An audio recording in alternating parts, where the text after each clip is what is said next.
Vá. Tinha mais luz há bocado.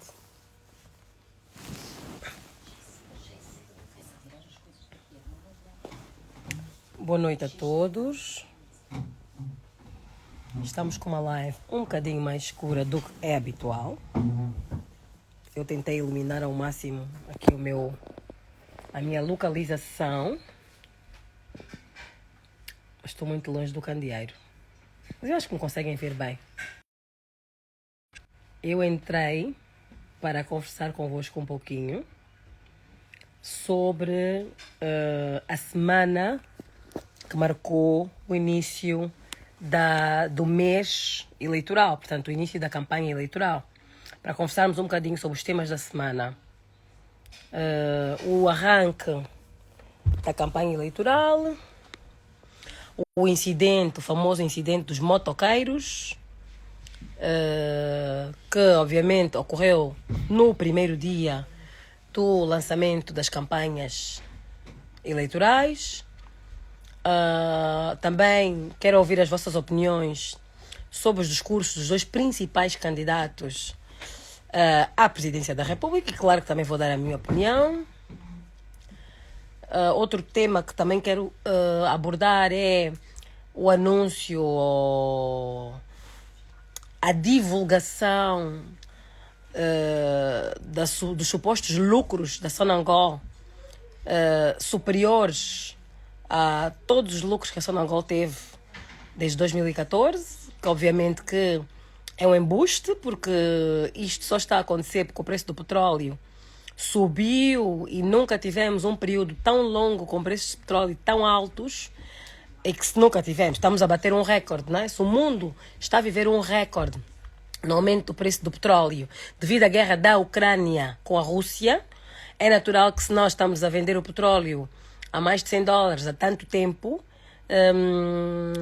e que nunca tivemos o petróleo tão alto durante tanto tempo, é óbvio que a Sonangol vai ter que lucrar mais do que sempre, não é? Portanto, aí é um embuste, e eu na introdução digo isso porque há pessoas que só estão a ver a introdução e depois vão mudar de canal, vão sair, etc.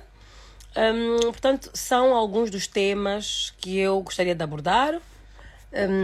Obviamente que também gostava de ouvir os vossos subsídios, as vossas sugestões. Vamos começar pelo princípio. Houve a abertura do ano eleitoral, estava para haver atividade da UNITA em Luanda, o MPLA marcou também a sua atividade em Luanda.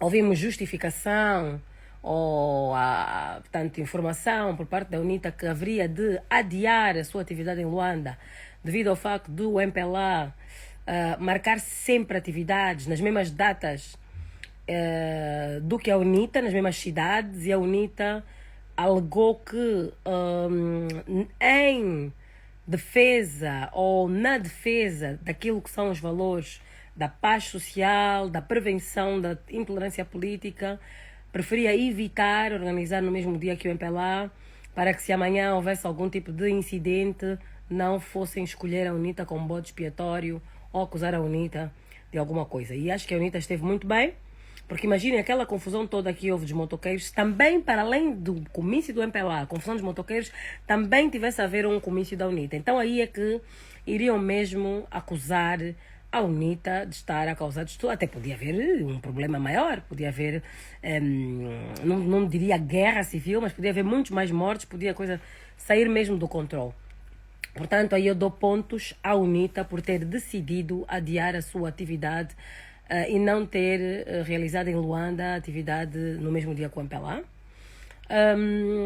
O presidente do MPLA, Sr. João Lourenço, começou pessimamente a sua campanha política, utilizando indevidamente, sem autorização, o nome de um militante já falecido do MPLA, portanto, já não mais militante, porque a lei diz que quando a pessoa morre, se até o casamento se dissolve pela morte, o emprego é perdido pela morte, os bens que a pessoa tem são perdidos pela morte, como é que a pessoa vai continuar a ser militante? E ainda que a pessoa seja militante, não se usa o nome do militante à toa e fala-se no militante em nome do militante sem autorização das pessoas que podem representar esse militante. E eu disse naquela data que ainda tinha as cotas pagas no MPLA, infelizmente e com muita tristeza, mas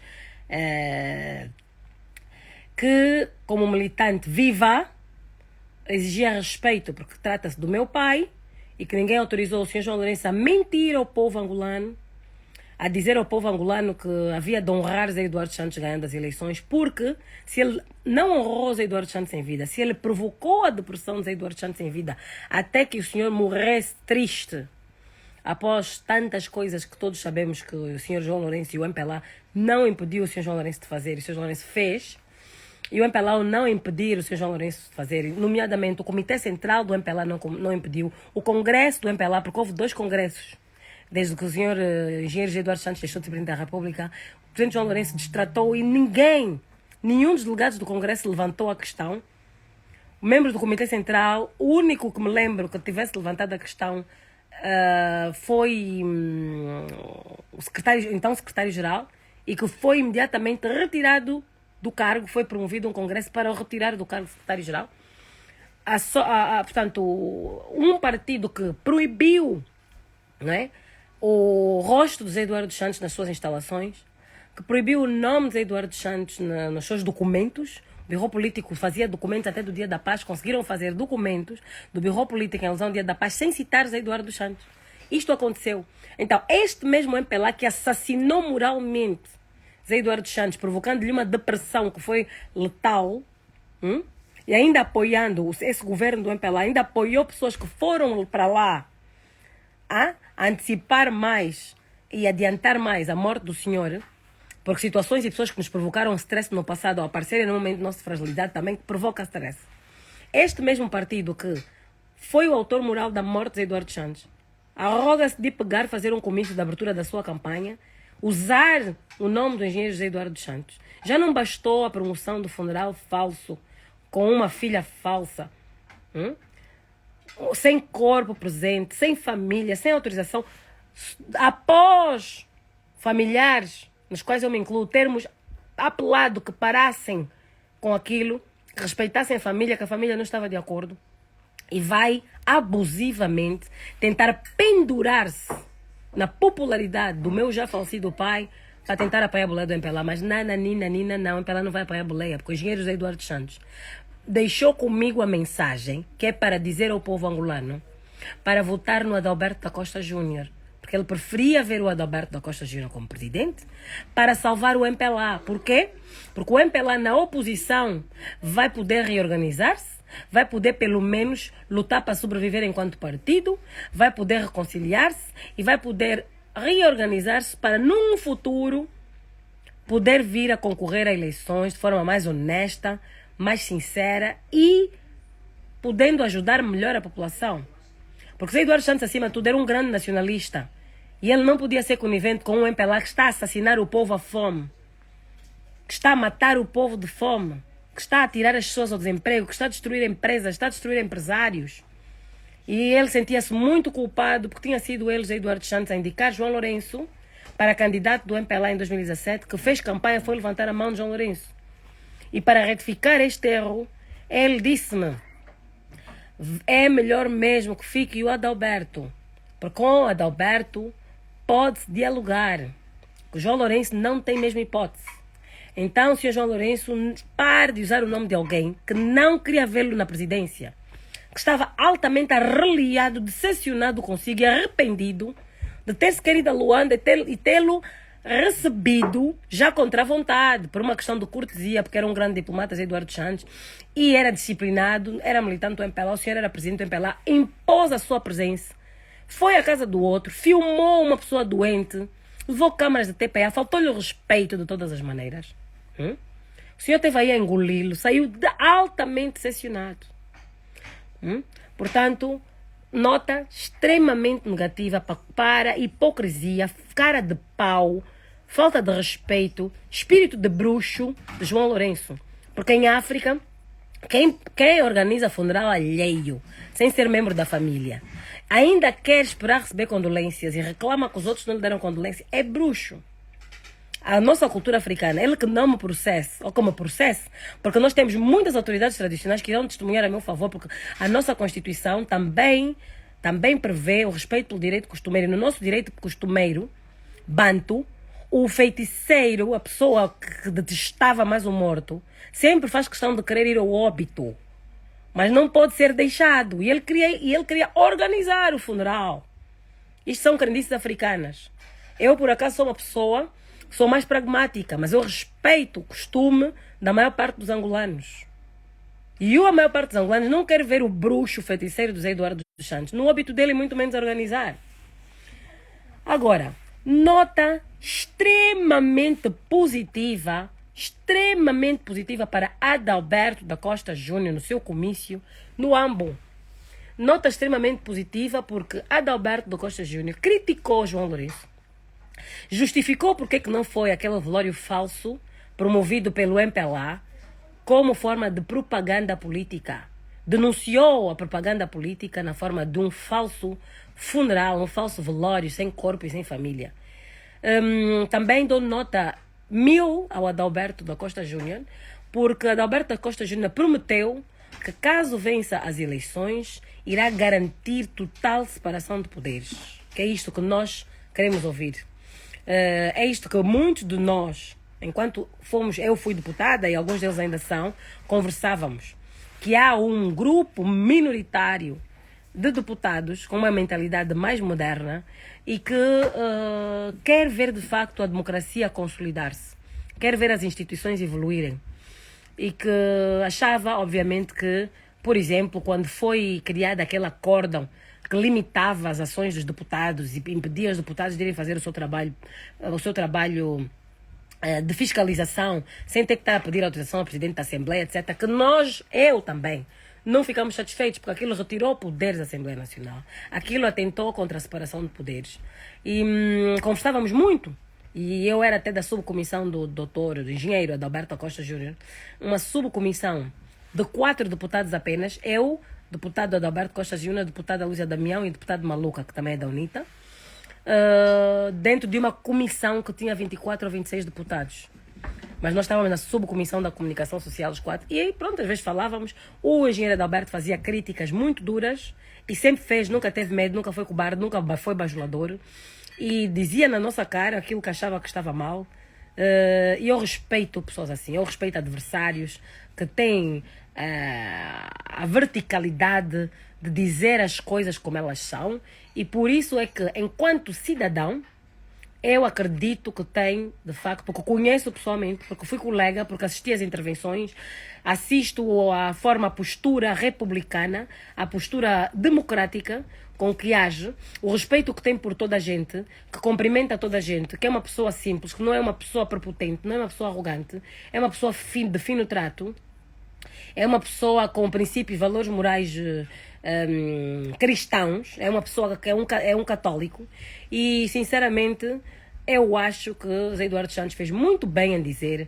que preferia o Adalberto da Costa Júnior, porque Angola precisa muito de diálogo neste momento, e João Lourenço, apesar de ser nosso, não é a pessoa certa para criar o diálogo entre angolanos, para promover o diálogo entre angolanos, não é a pessoa certa para unificar os angolanos, porque desde que João Lourenço entrou, só soube dividir.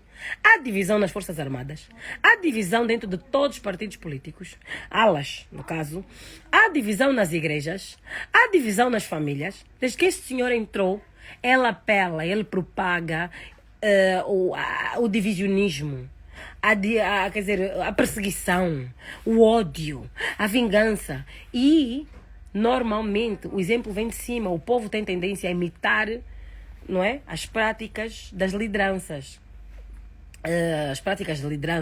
Então, é uma má liderança no sentido em que propaga maus exemplos, exala péssimos exemplos, valores que nenhum de nós quer que os nossos filhos vivam ou aprendam. Agora, falando da questão dos motoqueiros.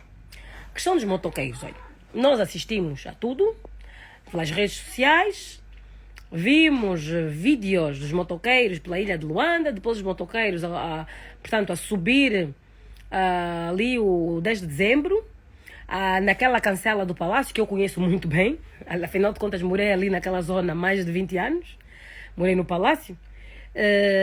E uso GPs, coisa que nunca antes foi vista, nem quando Um grupo grande de militares foram fazer uma manifestação e queriam subir até o palácio para fazer uma manifestação. Houve tiros de militares da UGP, que agora é UDP, perdão, a disparar assim, pá, com carros a passar, motas a passar, filmagens feitas de carros com bebês lá dentro, bebês a chorar, eles a dispararem, quer dizer, uma multidão de pessoas no trânsito, motas, tudo mais. Depois vimos outras imagens dos motoqueiros a subir ali pelos coqueiros para passar à frente do palácio, quem vai para a igreja de Jesus, e um forte tiroteio, mas um forte tiroteio a vir do palácio. A minha pergunta é, onde estão os antimotins? Onde estão os cavalos? Onde estão os cachorros? E outra pergunta que eu tenho, será que a Assembleia Nacional reuniu e aprovou nesses diplomas todos de lei eleitoral ou outros que nós desconhecemos? Será que a Assembleia Nacional aprovou o estado de guerra em Angola? Que o exército deve estar nas ruas, fortemente armado, e um estado de guerra contra a população civil? Porque ir de moto a fazer uma manifestação à frente do palácio não é crime. Os motoqueiros não estavam armados. Depois há uma foto com um motoqueiro assassinado, estendido no chão. Depois meteram-lhe uma pistola em cima das costas.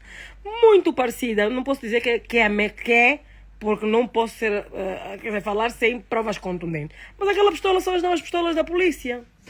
Como quem diz, provavelmente alguém pôs uma pistola nas costas do senhor para justificar que ele estava armado. Como é que eles sabiam se ele estava armado, se eles iam a passar de moto? Todos aqueles 4, 5 motoqueiros que nós vimos estendidos no chão com tiros na cabeça, não estavam armados. O palácio está filmado, o perímetro presidencial do palácio está filmado, tem CCTV. Se eles estavam armados, têm que mostrar a filmagem em que este rapaz pegou numa arma para apontar para alguém. Claro que não estavam armados. Foram assassinados. E onde é que está o Presidente da República para se pronunciar sobre este assunto? Ou pelo menos para imediatamente mandar instaurar um processo?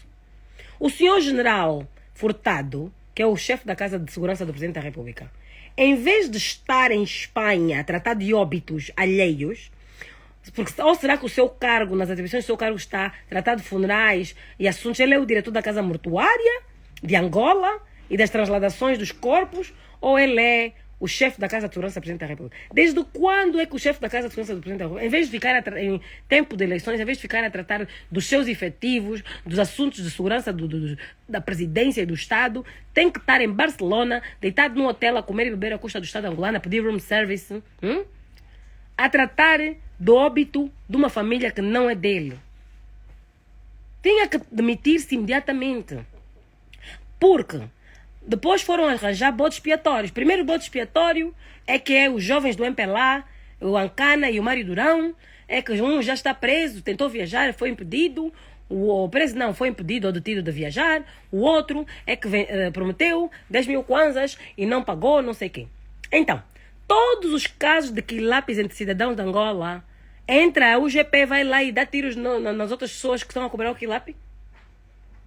Então, assim, todas as manas madós que pedem quilape nas vendedoras de perucas e não pagam, a vendedora de peruca vai chamar a UGP vai na mana madó que não pagou a peruca e lhe dá uns tiros.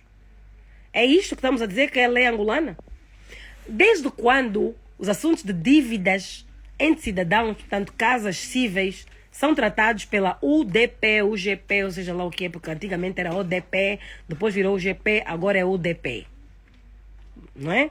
Então, esta UDP é que trata assuntos de quilapes entre pessoas que contrataram um serviço de passeata fictícia, de teatro, de fingimento, de apoio ao Sr. João Lourenço. E então, sendo que não pagaram o quilape, é a Casa de Segurança do Presidente que ajusta as contas com os que estão a cobrar os quilapes.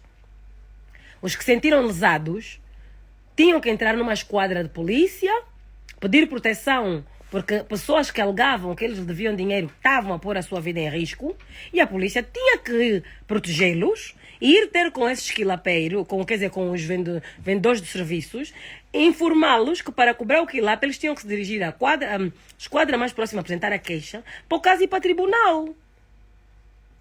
Não é pegarem e abrirem fogo contra as pessoas. Então, o que é que o senhor Mário Durão e o senhor Ancana tem a ver com a morte dos motoqueiros. Eles não foram causadores da morte dos motoqueiros, não. Não foram, porque eles foram comprar, supostamente foram comprar um serviço. Supostamente não pagaram pelo serviço. Em que parte de não pagar por um serviço é que entra a palavra morte, assassinato, tiros de AK, da UGP, guarda presidencial?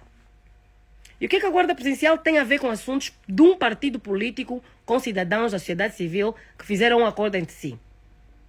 Depois, não satisfeitos com esta conversa, então vão começar a acusar a UNITA. Porque a UNITA é o deputado Cuico, que é o primeiro secretário da UNITA, é que infiltrou pessoas, não sei quantos, não sei quem. Então, todas aquelas camisolas com a cara de João Lourenço, onde é que a UNITA foi buscar? Com a cara da atividade. A UNITA invadiu um comitê do MPLA, ocupou, entrou, tirou a meio da noite as camisolas para dar a pessoas para irem fazer passeata a favor de João Lourenço, engrandecer então o nome de João Lourenço e ir fazer lá passeata. Isto tem alguma lógica? Porque andam aí a circular umas mensagens do dito deputado a falar com um jovem de uma associação dos bombeiros, não sei o quê, e o jovem a dizer, não, o MPLA disse-nos para apoiarmos a atividade, e então estão aí de noite a escola número não sei quantos em Gambande, no município do Rangel, buscar muitos meninos e meninas. Qual é o trabalho dos deputados? Não é fiscalizar a ação do Estado, da sociedade? Eu leio aquilo e suponho que é um deputado da oposição que está a tentar aferir como é que o MPLA usa os meios do Estado, vai às escolas do Estado mobilizar até às vezes menor de idades, coercivamente, usa associações e alicia associações, que legalmente as associações, segundo a lei angolana, as associações devem ser apartidárias, e aí vê-se, mas é provas do que o deputado está a fazer um bom trabalho. Porque estava naquelas conversas, no fundo, a descobrir e a desmascarar aquilo que a UNITA sempre tem acusado do MPLA. Que afinal o MPLA usa as instituições públicas para coagir as pessoas que frequentam essas instituições públicas, sejam professores, sejam alunos, a ir participar das atividades do MPLA. E as próprias associações que dependem de uma licença, de um alvará dado pelo governo, que é controlado pelo MPLA, também são coagidas a dar apoio e a participar e são aliciadas a dar apoio. Portanto, essas mensagens que andam a espalhar nas redes sociais dão razão à UNITA e põem esse deputado como um herói que está a desmascarar o MPLA da maneira como é que enchem os comícios. Porque hoje também puseram umas imagens dos caminhões com pessoas assim em cima dos caminhões a dizer é uma vergonha, a UNITA é uma vergonha. E de facto é uma vergonha que em Angola as pessoas ainda tenham que andar transportadas em cima de caminhões daquela maneira. Mas é uma vergonha porque os transportes públicos não funcionam.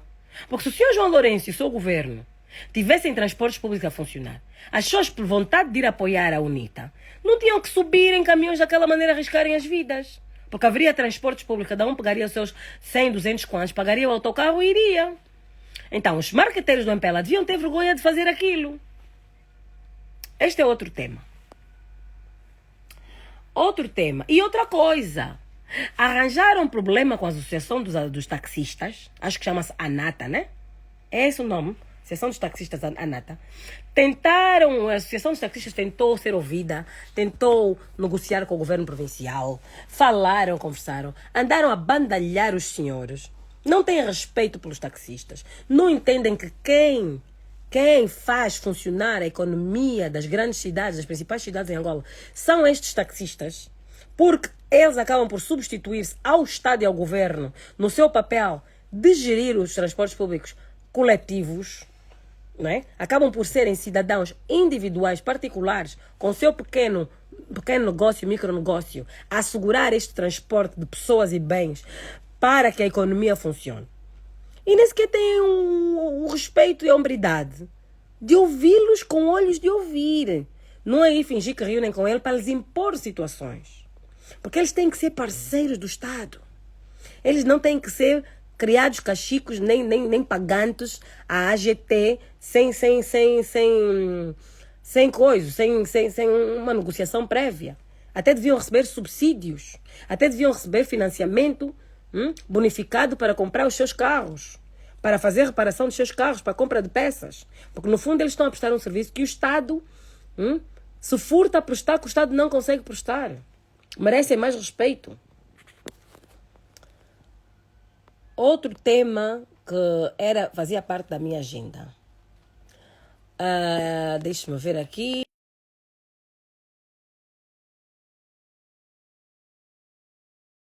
Aí? Não, estou. Andaram a propalar que eu teria feito acusações de envenenamento, que tinha andado a dizer que o meu pai tinha sido envenenado. Eu nunca fiz acusações de envenenamento a ninguém. Eu pedi uma investigação sobre como José Eduardo Santos morreu, porque por suspeitas de falta de cuidados, negligência. E por que essas suspeitas e indícios? Porque eu fui informada pelos médicos que estavam a ser impedidos de ir dar consulta aos pacientes, médicos espanhóis. Fui informada dia 4 de maio e dia 12 de maio, se não estou em erro. O dia 11 de maio. Os médicos que estavam-lhes a ser adiadas as consultas. E a minha irmã, quando foi perguntar aos médicos espanhóis quem estava a ligar para adiar, eles disseram que foi o doutor João Afonso. E desde que a senhora Ana Paula entrou na casa, acho que dia 24 de abril ou dia 28 de abril deste ano, é verem que chegou a 8 de julho José Eduardo Santos morreu. Quando, no mês e meio anterior a isto, tinha ganho 7 quilos, onde estava a ser apoiado pelos filhos mais velhos, eu e os outros 2, filhos mais velhos que estão cá fora, e pelo pessoal da casa. E a ter muito carinho dos netos. Muito afeto. Então, ninguém acusou ninguém de envenenamento. Agora, que tenham pedido autópsias para rule out, como dizem os americanos, para descartar essa possibilidade, e essa possibilidade tenha sido descartada, que não se consiga provar que alguém acelerou a morte de outra pessoa, é uma coisa. Que não se consiga provar uma coisa, quando não se consegue provar, a gente tem que aceitar e as pessoas são ilibadas. Agora, que os indícios são muitos, que essas pessoas teriam mesmo interesse, ou que pelo menos a morte de José Eduardo Santos favorece o senhor João Lourenço Mpelá, e que, inclusive, logo que José Eduardo Santos morreu, em menos de 2 horas, já tinham publicado a comissão da organização do funeral, já tinham funeral, já tinham tapetes vermelhos para não sei quantos municípios, já tinham rosas amarelas, vermelhas para não sei quantos sítios, já tinham impressa a fotografia de José Eduardo Santos para pôr em não sei quantos sítios. Já tinham o funeral de Estado preparado de muita urgência. Quando para enterrar Agostinho Neto, já desde 79 ainda não conseguiram enterrar Agostinho Neto, mas para José Eduardo já tinham tudo pronto.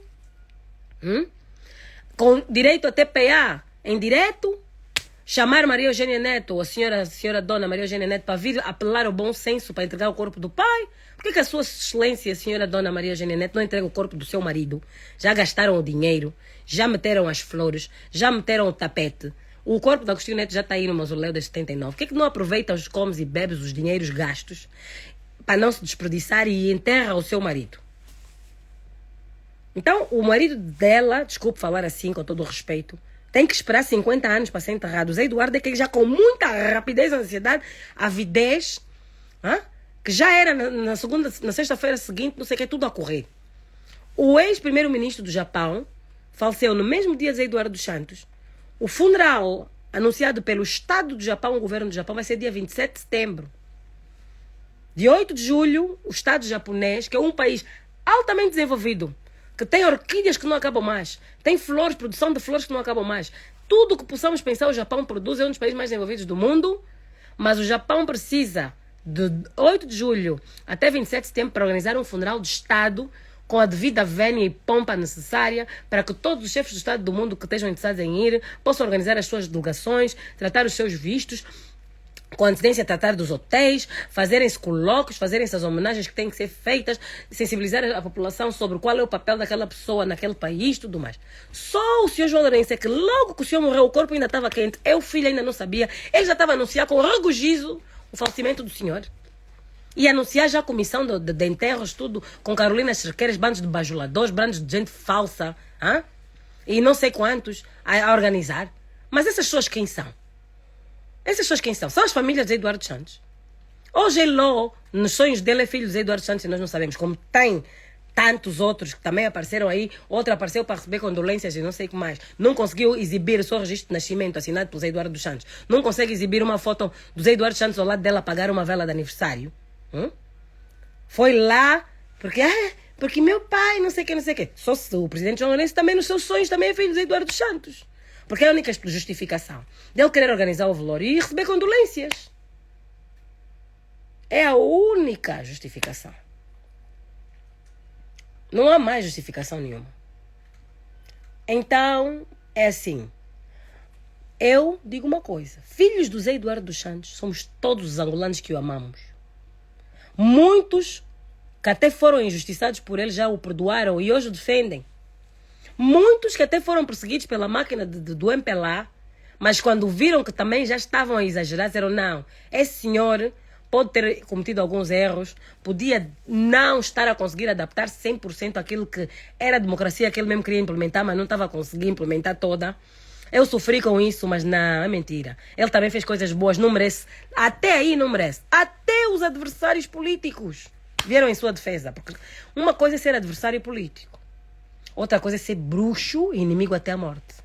Adalberto Costa Júnior mostrou que Zé Eduardo Santos foi seu adversário político, não seu inimigo do mortal. Porque Adalberto Costa Júnior mostrou que é um cristão, um católico. Que apesar de adversário político, apesar de todos os erros que ele apontava e que apontou na minha cara enquanto eu era filha de Zé Eduardo Santos e deputada do Zé Eduardo dos Santos, também sabia reconhecer as coisas boas que o Zé Eduardo Santos fazia. E, acima de tudo, soube reconhecer que, apesar de tudo e contra a vontade dele, Zé Eduardo Santos era o presidente, foi o presidente da República. E merece o devido respeito. Inclusive, o próprio Adalberto da Costa Júnior mostrava muito respeito ao presidente João Lourenço. Nós vimos. Aqueles cumprimentos de fim de ano, apareceu logo no início com a sua esposa. Até foi uma vergonha, o presidente João Lourenço estava a segurar o copo assim em cima, ele estava a segurar assim em cima, e o Adalberto elegante a segurar a taça. A esposa do Geilon naquele dia, toda mal vestida, a senhora até, ultimamente, até depois de chamarem a atenção, voltou a vestir bem, porque ela até vestia bem, naquele tempo toda mal amanhada, a mulher do Adalberto a dar-lhe carga, mas surra, na maneira como estava vestida. Nós vimos, o Adalberto foi lá fazer a vénia ao presidente. Em troca, o que é que ele recebeu? Recebeu desprezo, o presidente ignorava o senhor, ficou presidente da UNITA, foi ignorado, chamavam o doutor Samacuva para ir tratar os assuntos quando o presidente da UNITA já era outro, deu discurso no Conselho da República a dizer que, eu gosto mais, prefiro ver o Samacuva como presidente da UNITA do que o Adalberto. Mas quem disse que o presidente da República é que tem que escolher quem é que gosta ou não gosta de ver à frente dos partidos políticos? E quando havia um problema qualquer, em vez de chamar o presidente do partido oposição, chamava o Samacuva. Como é que o Adalberto da Costa Júnior não ia perder o respeito por João Lourenço? Se João Lourenço andou a perseguir o Adalberto da Costa Júnior até não mais. Ato contínuo, chamam lá a minha conterrânea com dupla nacionalidade portuguesa e angolana. Eu, pelo menos, não sou hipócrita. Eu admito que eu tenho dupla nacionalidade. A culpa não é minha. O meu bisavô era descendente de Dom Afonso Henriques. Era de uma família monárquica, descendia de Dom Afonso Henriques, foi o rei que fundou Portugal, foi desterrado para Angola porque ele defendia a República, chegou a Angola e, como tinha o hábito, não é? O hábito e a cultura monárquica, apesar dele acreditar na República, ele foi buscar a filha de um Soba de Saquendica e fez sua esposa filha do Soba, negra, preta, retinta. Morreu ao lado dela. Portanto, eu não tenho culpa que os meus bisavós são um branco e uma negra retinta, os dois de sangue nobre, um da Europa, um de África. Agora, aquela senhora do Tribunal Constitucional, a nacionalidade dela não é de origem, a minha nacionalidade é de origem, porque a pessoa não tem culpa de seus antepassados. Agora, são mesmo pessoas que nasceram angolanos, foram pedir nacionalidade da terra do outro. Nacionalidade adquirida, que foste pedir, não tinhas direito. Foste lá pedir, ou casaste com alguém, ou coisa, e ficaste, porque assim, a própria Constituição da República, quando fala em ser Presidente da República, diz que estão proibidos de ser Presidente da República os cidadãos que tenham uma nacionalidade estrangeira adquirida. Porque se o meu, por exemplo, a Isabel dos Santos, se o pai dela é angolana, a mãe é russa, a culpa não é dela. A irmã mesmo do senhor Miala, São Miala, se a mãe dela é congolesa e o pai dela é angolano, a culpa não é dela. Ela tem que ter todos os direitos igual a qualquer outro angolano, porque a culpa não é dela, porque a Constituição diz que angolano é filho de mãe ou pai angolano. Se você tem um pai angolano e angolano, os direitos são os mesmos dos outros angolanos.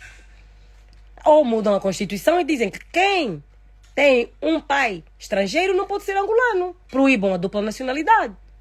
Mas há muita diferença entre o angolano com dupla nacionalidade de origem, que é o meu caso. Eu não fui pedir nacionalidade da terra que não me pertence. Eu descendo do rei de Portugal, como descendo de reis angolanos.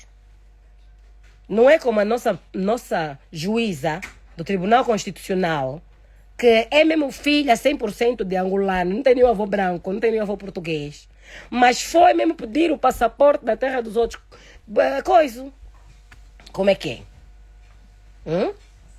E depois de pedir o passaporte da terra dos outros, ainda ficou presidente do Tribunal Constitucional. E ela é que vai aferir que o Adalberto não pode ser candidato, não podia ser candidato, porque tinha nacionalidade portuguesa. Olha só a cara de pau dessa tia. E por acaso eu até acho que a nacionalidade portuguesa do Adalberto Costa Júnior é de origem, porque ele tem com aquela cor que ele tem também um avô que devia ser português. Porque na Constituição vem a dizer nacionalidade adquirida. De origem não é culpa nossa. A culpa não é minha, como o bisavô, que descendia de reis, foi a Angola, casou com a sua preta retinta, também descendente de reis, e aí formou a sua família. Qual é a culpa? Com muitos congoleses, a mesma coisa, com angolanos, a culpa é nossa. Não é? Então, e é esta hipocrisia. É esta hipocrisia que querem defender. Para o Adalberto é xenofobia. Para a senhora do Tribunal Constitucional, já tá bom, tá um máximo. Já pode ser ela juíza, pode decidir a causa da nacionalidade do outro, que ela também tem. É assim. Como é que um Adalberto Costa Júnior vai respeitar e vai aceitar, né? Dizer que Angola tem presidente, que eu hoje ouvi o Adalberto Costa Júnior disse, eu digo com muita tristeza, Angola não tem presidente. Angola não tem presidente. E é muito triste ver a transformação de Adalberto Costa Júnior, porque no início do seu mandato como presidente da UNITA, Adalberto Costa Júnior foi ao palácio e cumprimentou, eu vi, cumprimentou o presidente, fez assim, fez vénia, porque é o meu presidente. Eu vou lá, faço vénia ao meu presidente, depois ele me ignora, vai chamar o outro que já não é presidente da UNITA e vai me abandalhar. Assim não. Está a violar a Constituição, está a violar os direitos dos cidadãos, de todos os militantes da UNITA que tinham eleito o Adalberto Costa Júnior. Depois quer ser respeitado. Vamos votar, sabem quem? Olha, 3, tão bonito. 3. Sabem o que é que eu gosto do número 3? Porque 33 é a idade de Cristo. 33 é a idade de Cristo. 3 é um número perfeito, é o número da perfeição, é o número da alegria, é o número da paz, é um número bonito, 3.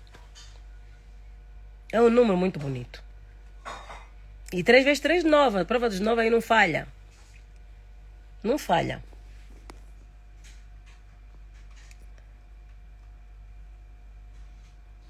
Olha, Petra Gama também está aqui a dizer do grande navegador Vasco da Gama.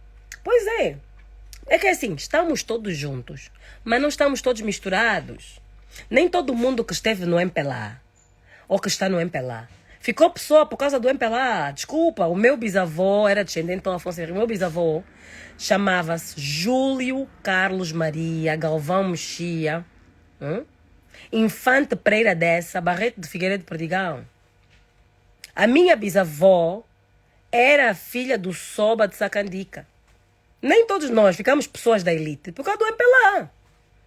Agora, se João Lourenço ficou da elite por causa do MPLA, isso é problema dele. Se está a estranhar, ele diz que o Adalberto está a estranhar porque nunca foi candidato. Ele, em 2017, já tinha sido candidato. Estranhou tanto, que até esqueceu quem o pôs lá. Esqueceu quem foi levantar a mão dele. Pisou quem foi levantar a mão dele para ele ser aceito pelo povo. E prova que ele sabe que quem lhe pôs lá foi Zé Eduardo dos Santos. Quis voltar a utilizar o nome do Zé Eduardo dos Santos, mesmo morto, para continuar pendurado. Mas nós não vamos deixar. Nós não vamos deixar. Estamos aqui para esclarecer a população que Zé Eduardo dos Santos cria o voto no Adalberto da Costa Júnior. Eu até na brincadeira digo que para mim o voto é no mulato que cuia. Já deu uma cuia. O Adalberto é o mulato que cuia. E sabe, assim, desculpa, não é racismo. Porque a população mais humilde, que tem dificuldade num formulário em identificar em quem vai votar. Não sei se tem mais algum mulato a concorrer, acho que o Adalberto é o único. Procura um mulato, mete o X no mulato, no latão. Vamos meter o X no latão. Porque mesmo que não conheça a bandeira da UNITA, passa a palavra. O X é no latão que cuia. Vamos meter o X no latão. Isso do racismo já acabou, é mentira. É mentira. Os negros já nos governaram, já fizeram a sua parte. Agora vamos experimentar também o latão. Deixa o latão também ter a sua vez. E não estamos a falar com racismo, estamos a falar com carinho. Porque já quiseram usar a cor do Adalberto para o impedir de chegar onde chegar, nós agora vamos usar a cor dele para ele chegar lá. O Adalberto é o nosso latão que cuia. Vamos votar no latão que cuia.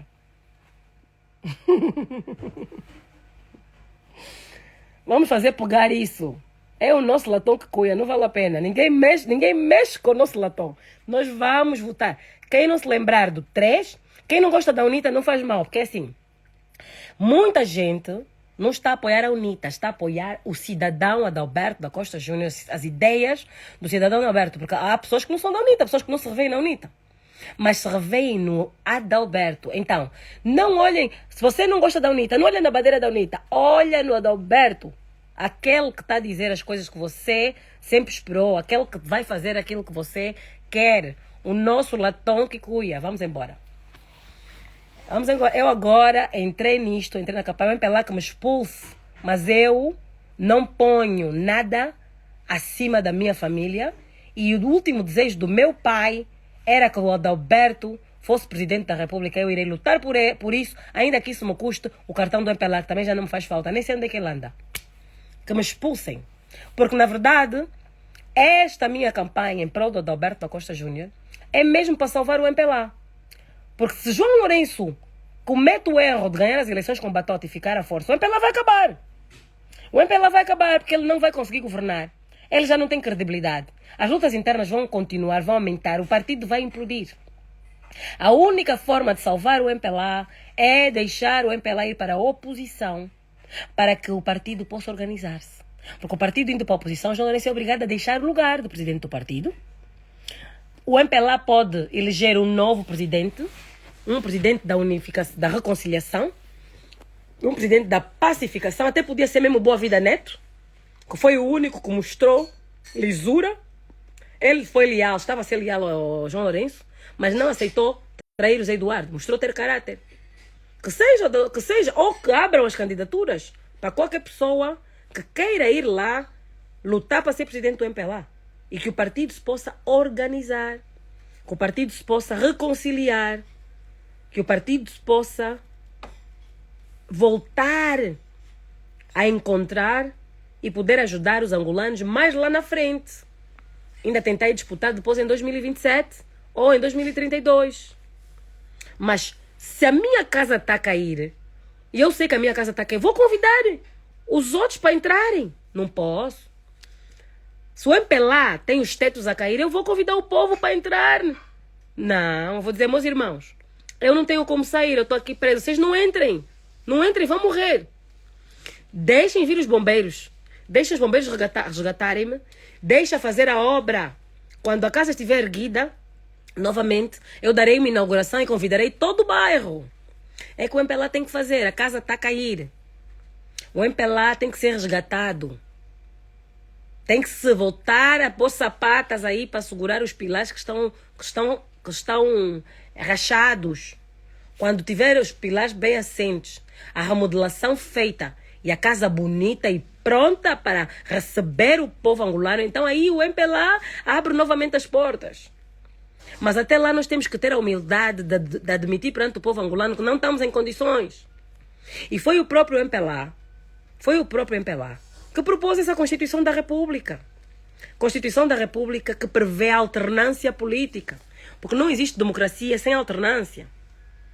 E para materializar essa própria democracia que o MPLA instituiu, para além do multipartidarismo, tem que haver alternância. É o MPLA mostrar humildade, entender que também já chegou a hora de deixar os outros, até se calhar vão chegar lá, vão ver que não era assim tão fácil. Vão transpirar. Até vão se calhar dizer ao MPLA, olha MPLA, afinal, nós andamos a julgar, andamos a falar mal, mas vocês afinal tinham uma batata quente. Mas deixem, o país é de todos. O país é de todos. Pois é. Todos os temas. Vou ver aqui.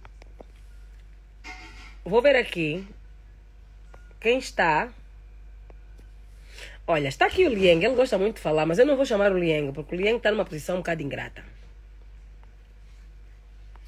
Deixa eu ver se há aqui alguém que podia estar interessado em entrar no debate. A maior parte das pessoas que estão aqui a assistir, eu sei que se eu os convidasse para entrarem no debate, iriam fugir. Por isso é que eu não estou a convidar.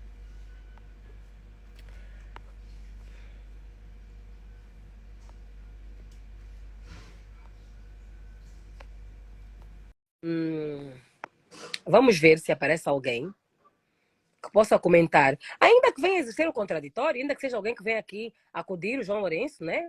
Falar bem. Tempo de campanha é isso, a gente também tem que ouvir todos. Ainda que seja alguém que venha aqui dizer, não, o João Lourenço é muito bom. Também está no seu direito. Nem que faça parte daqueles 5% que dizem que o João Lourenço é muito bom. Está no seu direito.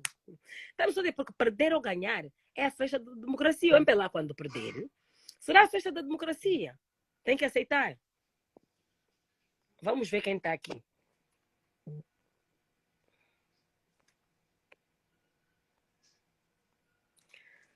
Vamos ver quem está. A maior parte das pessoas que estão são aquele tipo de pessoas que são discretas e não gostam muito de dar, dão as suas opiniões em privado, mas não gostam muito. Nem que faça parte daqueles 5%. Quem é esse? Petra Gama? Eu sou de Petra. Vamos ouvir a tua opinião. Vamos ouvir a tua opinião sobre a semana, a primeira semana da campanha eleitoral, não é? Da semana que marcou a abertura da campanha eleitoral. Caso motoqueiros, caso comícios. Bom, caso de supostamente ter lucros. Infelizmente, nós hoje temos praticamente a informação um pouco monopolizada e para quem está em Angola, se calhar não percebeu-se concretamente da gravidade que houve e daquilo que foi uma verdadeira tragédia. Mas, felizmente, cá em Portugal, houve televisões que reportaram, houve muitas entrevistas a falarem do acontecido e a força da internet não deixou escapar aquilo que aconteceu. Dos mortos, não é? Os motoqueiros mortos. Foi um massacre muito feio. Foi um massacre que não adianta e nem tem como escondermos, dizermos que o culpado foi a oposição, porque não haveriam tanta gente com camisolas vestidas do partido no poder. E, no entanto, eu penso que isso deve e tem que ser revisto, tem que ser responsabilizado. Porque não, enquanto alguém tem que assumir a responsabilidade. A chorar. Sim, enquanto nós fazemos campanha, existem famílias a chorar. E então é mais um motivo de nós pensarmos que Angola é essa onde a democracia ainda não se faz sentir em pleno século XXI, em pleno um mundo em que a internet, ainda que poucos cheguem em Angola, mas já começa a predominar a casa da maior parte dos angolanos, não só aqueles que vivem na cidade, mas até os da periferia. Então, está na hora de nós pensarmos, porque eu chamo aquilo não só uma tragédia, mas como também um fracasso autêntico, porque estamos a falar de vidas, e quando já há sacrifícios de vidas humanas por causa de um partido que tem ou que quer entrar a todo custo no poder, então estamos a dizer que este não é o partido, não é o governo certo para governar o nosso povo. Chega de massacre. Nós já nascemos e crescemos num continente que viu muito sangue, que viu muita dor, que viu muita tragédia. Está na hora de nós termos a paz. Está na hora de construirmos uma nação coesa, uma nação onde os angolanos têm a possibilidade de gritar, de falar, de coar a sua voz sem medo de sofrer repelias, sem medo de sofrer ameaças, sem medo daquilo que lhe pode vir a acontecer.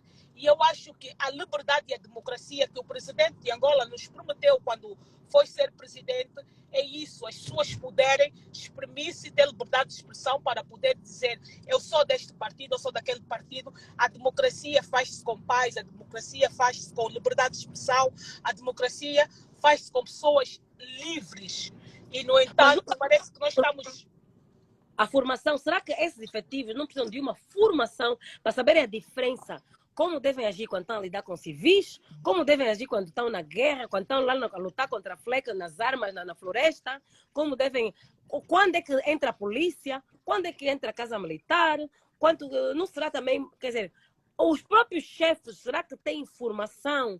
Será que os próprios chefes conhecem a Constituição da República para saber que aquele comportamento ultrapassa as suas competências? Câmara de velocidade à frente. Daí que eu há pouco tempo disse, eu fiz um comentário e escrevi, é preciso rever os nossos políticos, porque parece que estamos numa nação onde os políticos fazem política sem saber política, sem conhecer a Constituição da própria nação em que eles hoje estão a lutar para poder governar. Isto é muito importante.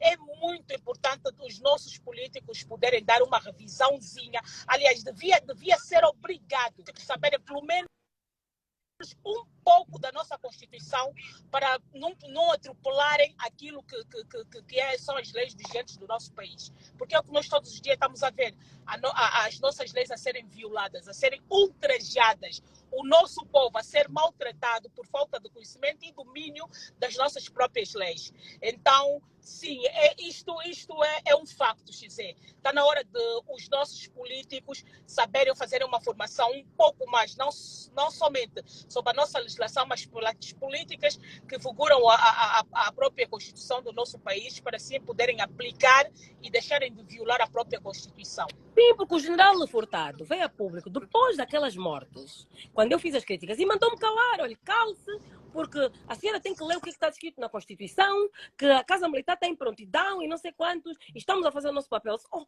mas o senhor, não sei se ele sabe, constitucionalmente, ainda que a Assembleia Nacional tivesse aprovado que o Exército pode intervir nesta área, um militar nunca dispara contra um civil.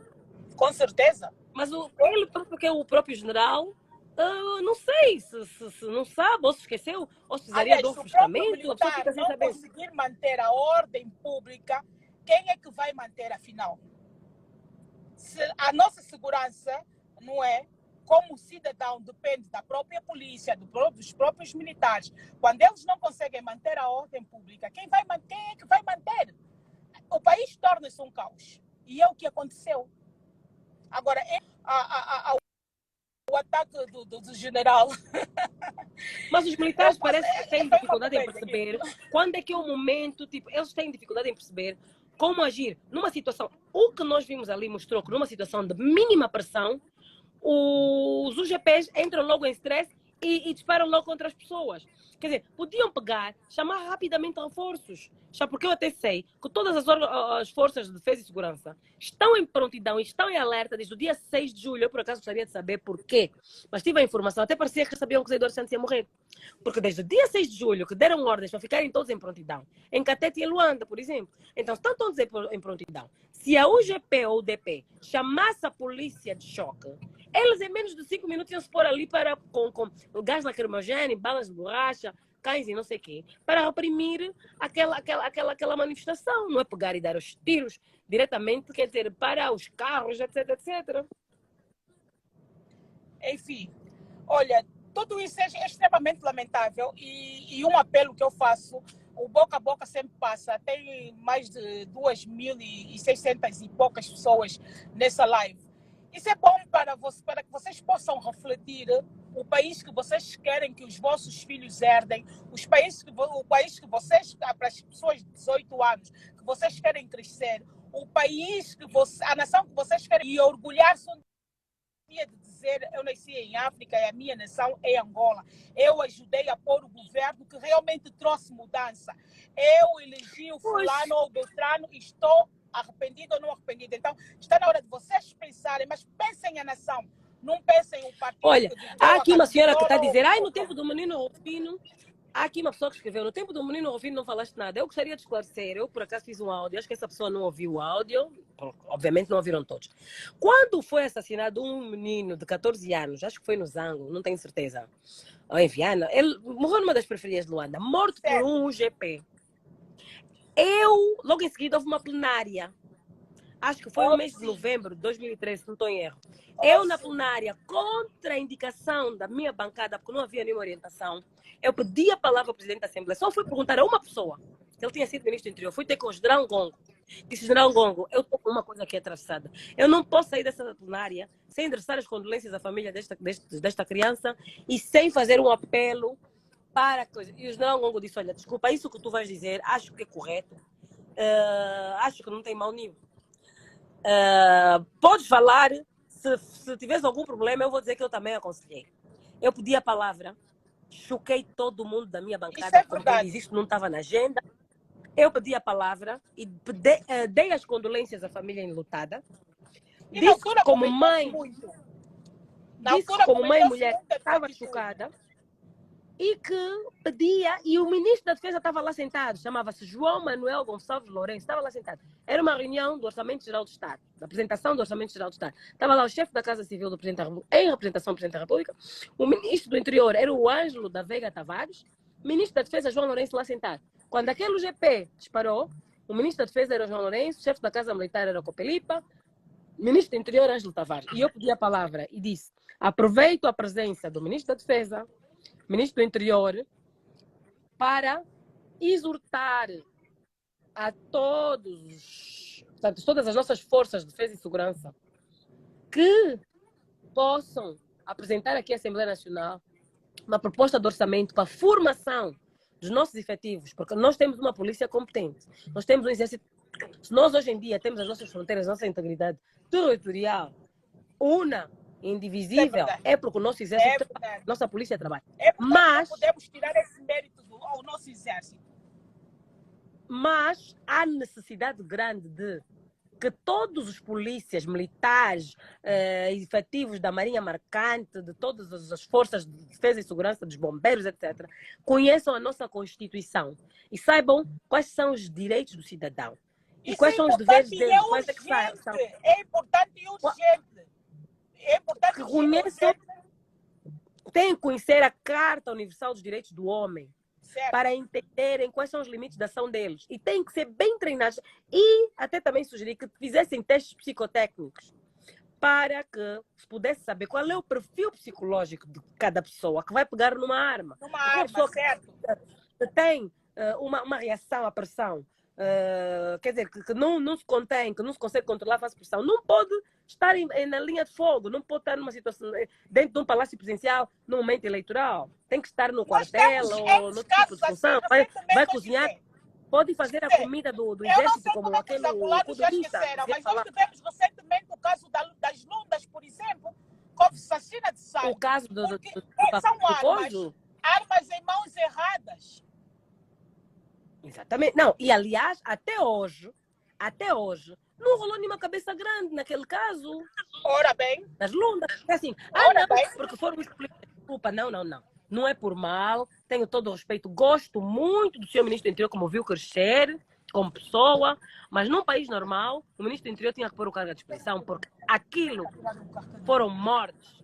E um cargo é um cargo. Quando morre alguém, você já não pode ficar no cargo.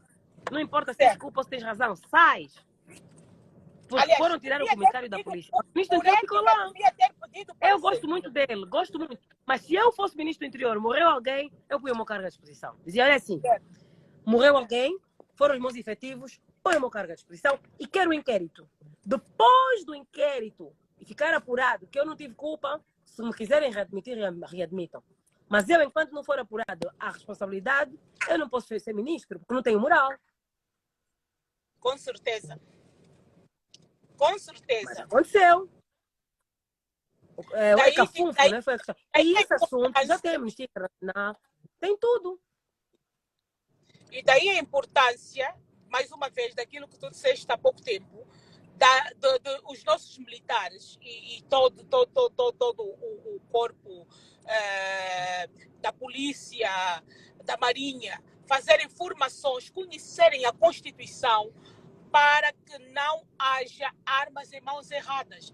Por exemplo, eu tive um amigo que recentemente fez uma live que levou um tiro porque houve um militar que achou que tinha que balear porque ele estava na porta do chefe. E a conta disso... Levou um tiro por causa da live? Não ele levou um tiro por causa da live? Não, estava na porta de um chefe qualquer, o Alexandre Fortunato, e eu tenho feito lives a falar disso. Porque ele, neste momento, precisa de uma prótese. E, no entanto, o militar, todo maluco, veio fazer um comentário homofóbico a ele. Houve uma troca de palavras em o militar pôs-se a dar bufetadas. Quando ele reagiu e o militar viu que o homem tinha força, a arma e disparou para aí 7 tiros contra o moço. 5 numa perna, 2 tiros noutra. Foi amputado. Mas é Oh, meu Deus. a importância daquilo que tu há pouco tempo disseste. Os militares têm que fazer isso. Sim, é muito importante o efetivo saber quando é que ele deve agir, como deve agir, em que situação. É muito importante. E enfim, porque senão temos um pouco daquelas pessoas que deviam defender-nos, que nos deviam proteger, e temos o povo com medo, temos o povo em opressão. E é isto que nós temos que terminar. Por exemplo, há muita gente hoje, a minha tias disseram, Petra, eu quero ir, por exemplo, a comícios, quero ir acompanhar o partido que eu vou eleger, mas não consigo porque dizem que só de usar a camisola nos arrastam nos becos, nos dão porrada. Eu disse, não está a acontecer isso, vai. Mas aí é muito fácil de falar. Então, até as pessoas têm medo de ir aos seus comícios dos seus partidos. Sim, estão a ser intimidados. A Ginga Savimbi, na live que tive com ela, diz que às vezes militantes da UNITA têm que acudir militantes do MPLA. Porque a população, quando vê alguém vestido com a camisa do MPLA, quer bater. E às vezes são os da UNITA que vão lá. Antigamente era o contrário. Antigamente, militantes do MPLA tinham que acudir pessoas da UNITA, porque o povo, quando devia passar, queria bater. Agora está ao contrário. Agora as pessoas querem bater os do MPLA e a UNITA que acude. Olha, a vida é assim, sabe uma coisa? A política é como uma roda gigante. Dizem, às vezes embaixo, outras vezes na lateral, outra vez em cima, outra vez na outra lateral, outra vez embaixo. É cíclica. Nós temos que nos habituar. Tem que haver sempre. Uma primeira vez vai haver alternância, depois também a UNITA não vai ficar lá para sempre, depois voltará o MPLA ou surgirão outros partidos. E assim, o país tem que evoluir, não podemos manter o país refém. Porque, vamos ser sinceros, o presidente Neto era uma geração, pronto, que era uma ditadura total. O presidente Eduardo Santos era uma geração de mais velhos, tentou, instaurou o multipartidarismo, tentou fazer democracia, atribuiu uma série de licenças para órgãos de comunicação privados, tal. Chegou a um ponto, quando surgiu a internet, não sei o que, aquilo já era muito na cabeça dele. Epá, agora também querem insultar na internet, eu estou a conseguir, sabe uma coisa? Eu vou sair, porque com esses jovens eu não estou a aguentar. Eu prefiro sair, porque já estou. A minha geração, meu pai dizia, a minha geração já cumpriu o seu papel. Isso agora já é para outra geração avançar para frente e consolidar aquilo que a gente lançou a pedra, já vem outro para consolidar. Foi chamar o João Lourenço. O João Lourenço, em vez de consolidar, regrediu. Nacionalizou os canais todos privados de televisão, nacionalizou os, não sei quantas rádios, jornais, e está a voltar para trás. E é essa desilusão, não é? Que eu, particularmente, assumo, porque eu ouvi da boca do que José Eduardo Santos teve. E essa desilusão que José Eduardo Santos sentiu, chegou um momento que ele sentiu, a minha geração já deu tudo o que tinha a dar. Eu consegui vir até aqui, consegui trazer o país até aqui, mas eu já não tenho mais nada a dar. Nesse espírito de bate-boca nas redes sociais, eu não sei fazer política, porque não faz parte do meu estilo e não é da minha idade. Já não é para mim. Eu vou sair. E então pensou, vou meter um mais jovem, mais fresco, com ideias mais áreas. Afinal, era pior, mais retrógrado do que o próprio mais velho. Isto é que eu acho que é isso. Essa é que foi a desilusão. E a desilusão não foi só por este lado. Nós somos uma nação maioritariamente cristã e muitos discursos que foram ferindo sensibilidades da própria sociedade cristã, que, como, por exemplo, Jesus já não faz milho. Sim, Jesus Cristo não existe. Milagres não existem, Jesus Cristo já morreu há muito tempo. Presidente. Não é? E então sim, o presidente disse faltava um mês faltava um mês para sair ao Vaticano. O presidente não disse. Jesus Cristo já morreu há muito tempo, não existe. Não se pode dizer isso. Aliás, é bíblico, não é? Que a nação temente a Deus prospera. E então está na hora de nós começarmos a ter governantes que também deem as suas mãos à comunidade religiosa cristã, a nação de facto seja abençoada, não é? Nós não podemos impingir que o nosso presidente vá rezar ou que tenha crença religiosa, mas podemos apelar para que ele respeite também a comunidade religiosa, porque o nosso país é maioritariamente cristão. É verdade. E, aliás, a maior parte das igrejas cristãs estão assentes no facto de que os milagres existem. E o maior milagre foi a ressurreição de Jesus Cristo. É justamente sobre esse milagre que está assente a fé católica. E a maior Certo. parte das confissões cristãs, então ele insultou todos os católicos do mundo, insultou o Papa, insultou o Vaticano, insultou todos os religiosos portanto, de cristãos que têm as suas religiões assentes neste milagre da ressurreição de Jesus Cristo. É Infelizmente. verdade. Pois A é. minha Foi uma live até foi surpresa maravilhosa. depois disso, né? Terem chamado o irmão Bambila. Não, agora foram a Mushima inaugurar. Depois de dizer que milagre não existe, Jesus Cristo não existe, foi inaugurar a Mushima. Enfim. Olha, muitos aliás, corações aí para o pessoal, para paz, toma corações. O Júlio Quaresma, o projeto da Mushima foi efetuado pelo arquiteto Júlio Quaresma. Foi a pedido do engenheiro José Eduardo Santos. E eu fico muito satisfeito que agora tenham ido lançar novamente a pedra e que seja de Alberto Costa Júnior, porque é um homem de fé. E se for a de Alberto Costa Júnior, vai construir em 2022 e 2027. Iremos lá peregrinar